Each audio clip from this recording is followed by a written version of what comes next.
The book of James doesn't hold back when it comes to the way we use our words. In James chapter 3, we find a sobering but powerful reminder. The tongue, though small, is capable of great destruction and great blessing. James begins by warning that not many should become teachers, because we who teach will be judged more strictly. James 3 verse 1.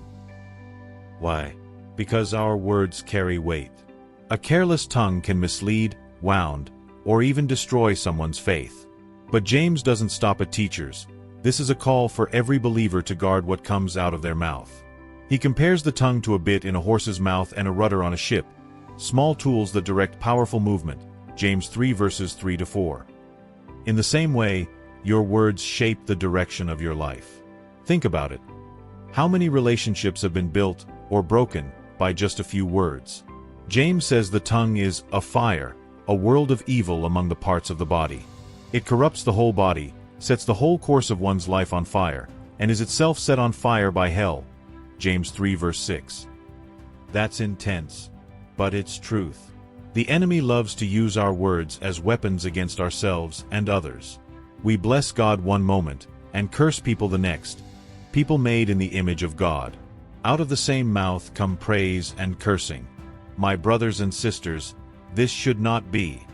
James 3 verse 10. Your tongue reveals what's hidden in your heart.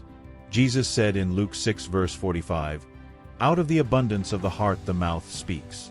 So how do we tame the tongue? James says no human being can do it. It's a restless evil, full of deadly poison. James 3 verse 8. That sounds hopeless, but it's actually pointing us to this truth.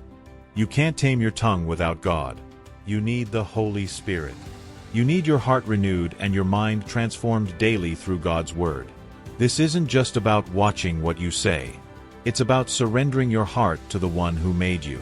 When He fills you with His Spirit, your mouth will begin to overflow with grace, truth, and love. Proverbs 18 verse 21 reminds us, "Death and life are in the power of the tongue." Your words carry spiritual weight.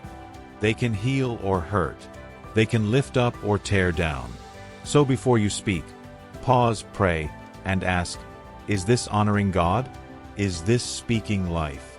Let your tongue become an instrument of healing, encouragement, and truth. Use your voice to declare God's promises, to pray with passion, and to bless others with His love. And remember, when the tongue is surrendered to God, the heart behind it begins to change. Thank you so much for watching.